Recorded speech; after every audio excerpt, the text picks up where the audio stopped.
ثلاثة أشخاص جاءوا إلى سيدنا علي رضي الله عنه، فقال أولهم: يا أمير المؤمنين، ادع الله لي بالولد. قال: استغفر الله. وقال الآخر: ادع الله لي بالسعة في الرزق. قال: استغفر الله. وقال الثالث: يا أمير المؤمنين، ادع لنا أن ينزل المطر عندنا في قبيلتنا، فما نزل المطر عندنا من مدة. قال: استغفر الله.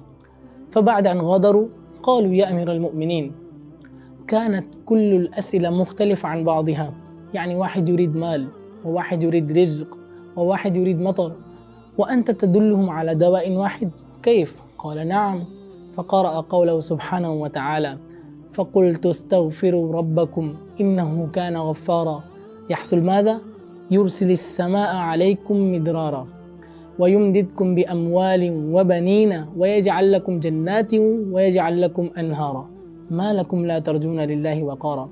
فبعض الناس يريد رزقا كالمطر ينزل عليه وهو يدعو بالرزق ولكنه لا يرزق. الحقيقة ربنا سبحانه وتعالى أنزل الرزق وقال: وفي السماء رزقكم وما توعدون. لكن المشكلة أن هذا الإنسان بنى على مزرعته غطاء. ما هو هذا الغطاء؟ الذنوب. قال تعالى: ما أصابكم من مصيبة فبما كسبت أيديكم ويعفو عن كثير. طيب، ما الحل؟